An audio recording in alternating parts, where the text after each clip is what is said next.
I have no transcript. What's going on? Oh, there we go. Okay.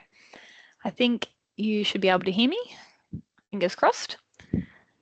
All right. This is a re-recording of the tutorial that I did this morning because I didn't hit record until nearly the end. So apologies to everyone in this unit who needs to watch 2 little mini recordings, and sorry for forgetting to hit record.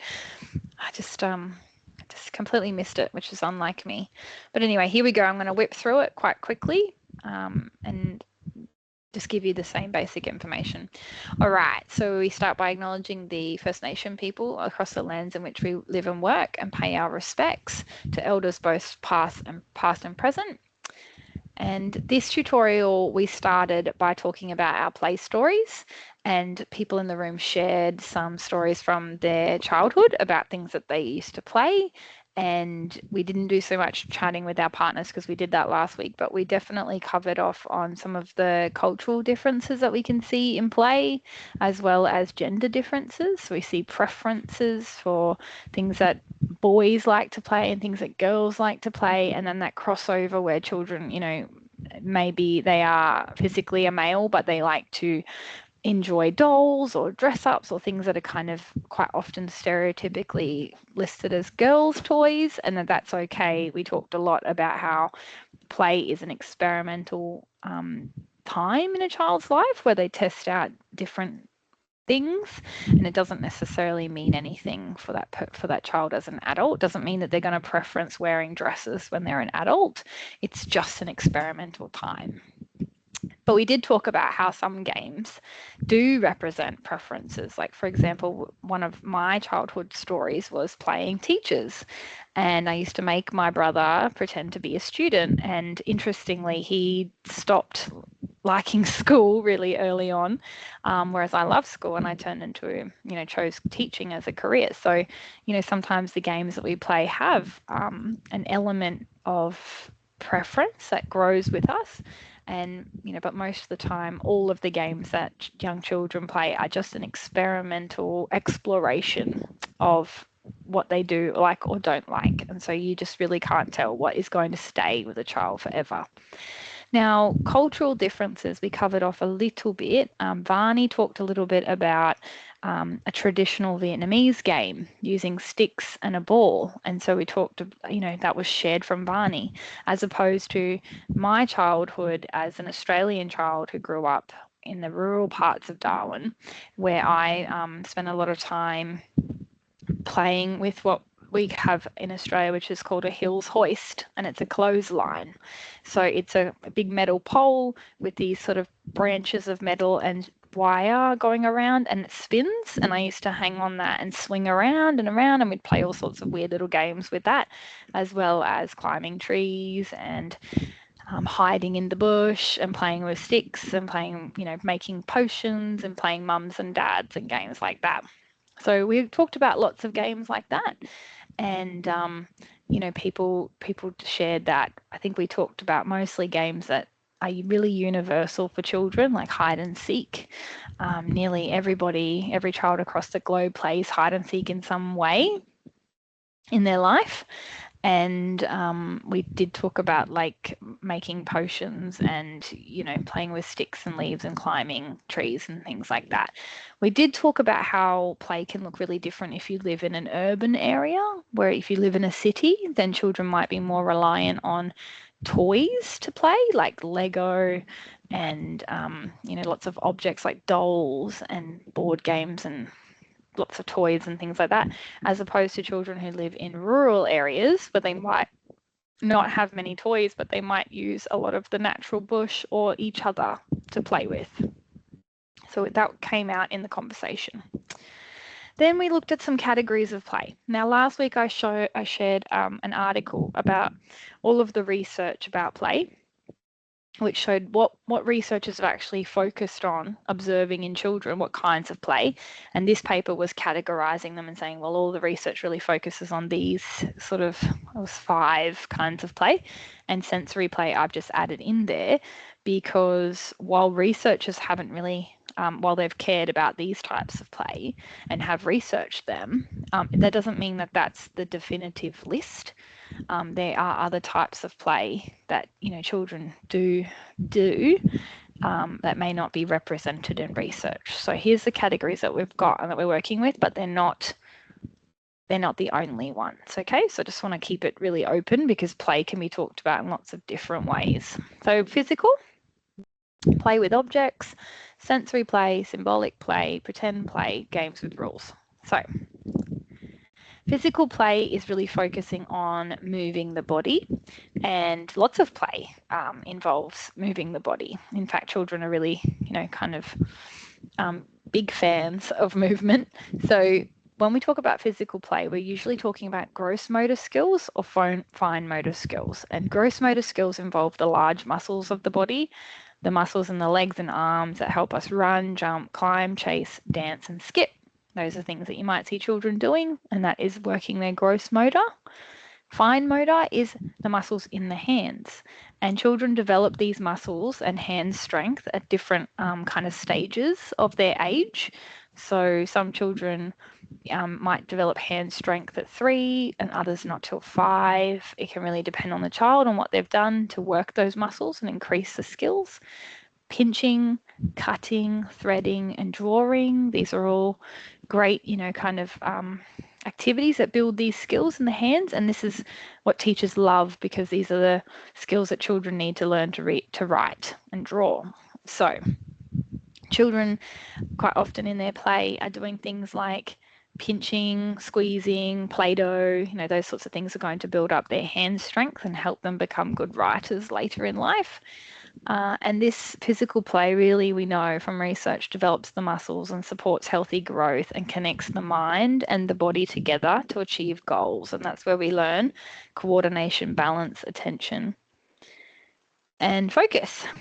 That's where we get all of that from lots and lots of physical play. So the next one we have is playing with objects. Now, when children are really young, the babies and sort of toddlers, they are playing with objects differently. They are mostly exploring how things feel and how they work. So they're doing lots of grabbing, mouthing, putting things in their mouth, banging, and they're just sort of figuring out what things are and how they work. They're often testing the strength. So, you know, babies and toddlers tend to break things because they don't know how breakable they are. You know, toddlers will drop glass because, you know, they may not be aware that it'll break.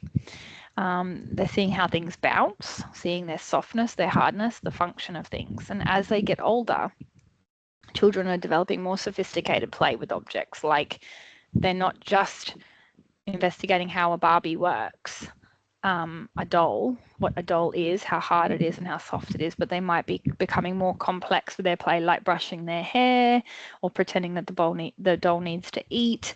They're developing like little storylines and roles for the object. Okay. And we know that this is helping them with their spatial awareness, mathematical concepts such as shape, as well as problem solving, as well as reasoning, as well as creativity. So we know that reasoning is talking about, well, if I do this, then this will happen. So that's how they learn that, by testing it, right? Now, sensory play is the one that I included very specifically because I wanted to showcase it as something that happens a lot in early childhood, and certainly in early childhood settings like preschool and childcare, because children sometimes are moving from their object play, which is putting things in their mouth and feeling the properties of something like sand, to symbolic play and pretend play, where they're actually imagining the sand as something else, or it's becoming part of a narrative, or it's a prop in a play game. So for example, using sand in a pot and saying, this is dinner, we're cooking up some stew for dinner, or some, you know, soup, and the sand is the soup, right? And it's the same for water. So they could be exploring the water as a property on its own, like as in this water is very soft, and seeing what happens when it splashes, or seeing what happens when it falls to the ground, like tipping a watering can. But then they can also have like, this is the ocean. This is the water tub is the ocean, and there's a whole pretend play happening in there as well. Same with leaves, sticks, and dirt. those things can be explored on their own as what the properties of the leaf is, how it feels, the sticks, that sort of thing. But then it can also be something else. It can take on a different role, like the leaves and sticks can become parts of a game, or props, like a stick can be a sword, for example. And then Play-Doh is the same, right? So the properties of Play-Doh are very calming. It can help increase the hand strength to squeeze it, to play with it. And then it can also become cupcakes or a dinosaur land or a volcano or a snail, a sausage, all of these lovely things that Play-Doh can be. It has so much potential. So part of the game is to understand the substance. So what does Play-Doh do when I work with it? But also it can be imaginative, it can be something else. It can also be symbolic, because we talk about symbolic being a form of communication, and quite often children make beautiful things in sand, like drawing in sand. They might also make Play-Doh to something that looks pretty, like they stick things in it and they say, look, I made this for you. Look at what I did. Leaves and sticks and dirt in a pattern and things like that as well. So there's a bit of an element of it being an artistic expression as well. And that's what symbolic play is kind of about. It's a communication, symbolic expression. When they're little, it can start with making music by bashing and crashing and babbling and squealing. And then later it can be like writing and drawing pictures to show others. So it's all about communicating and interacting with the world, but it starts off as sort of all verbal and vocal and becomes written and drawn later. Pretend play is the big one. Pretend play can involve all of those other types of play, which is why I love it so much. It's really an essential part of any early childhood setting, and certainly a big part of any child's day should involve some pretend play. And it can be on it, children can be on their own, or they can be, collaboratively with other children. Then we know that all of these things are going to be happening. It becomes a really rich situation where children are developing their social skills because they have to negotiate and take turns and take roles. We know that that develops their language skills when they have to communicate, to negotiate. Reasoning skills, if I do this then this will happen. Problem solving skills, what are we going to do? The toy doesn't fit on my hand, or the dress up doesn't fit. What can we do? Creative imagination. Of course, children get very elaborate with these long games of imaginative scenarios of dragons and knights and princesses, and sometimes even just elaborate games of mum and dad and work and school. Memory, remembering what was played before and what we played last time, as well as that's the long-term memory, and then the executive functions and self-regulation skills that come from that play as well, which involve like more short-term memory.